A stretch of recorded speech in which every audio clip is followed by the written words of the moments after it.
I'm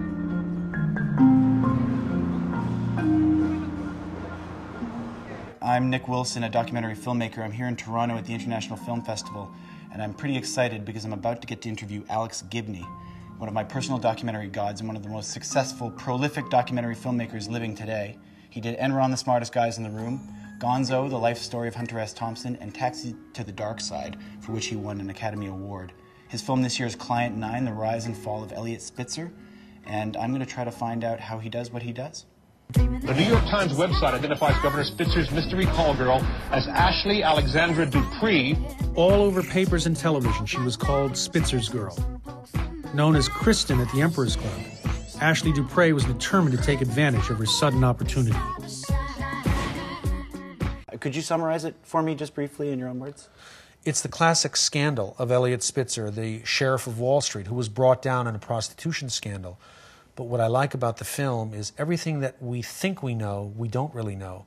There's a mystery here, both about how he was brought down, why he did what he did, and the power that lurks behind the story that's more chilling than we would possibly imagine. You know, we all have our own private hells. I hope his private hell is hotter than anybody else's. There are all sorts of rumors about their helping or taking credit occasionally for bringing me down. My view is I brought myself down. What is the solution to the world's oldest profession? Well, I'm not sure.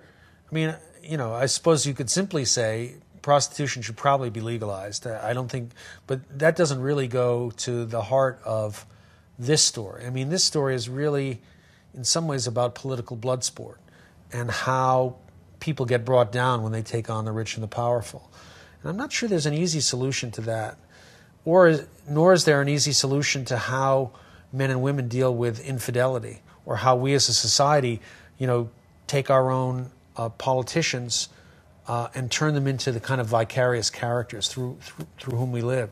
So there are a lot of things that aren't so simple in this film. I think that's one of the things I was intrigued by, that there's no simple solution, but there are a lot of important questions that we better start asking or we're going to be in trouble. How do you approach the writing process?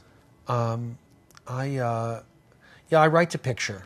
But at the same time, I find myself, and each film is a little bit different, but I find myself putting a little bit more attitude into the narration than I would initially do, because I sort of feel like if I'm writing for my voice, there are sometimes things you can say more simply than showing them, or sometimes you can say them with images that allow you a kind of interpretation for something that you otherwise wouldn't get. And why deprive the audience of that? You know, it's like, oh, this is an impression I had, or this is a notion I had. How about letting the audience in on that?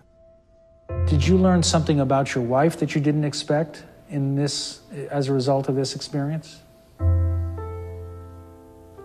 I wish I hadn't needed to learn it. But I learned that the depths of her forgiveness are deeper than are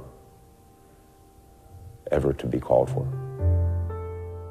In the last 5 years, you've become one of the most prolific filmmakers. You've got, I think, 6 films out or ready to come out right now. Yeah.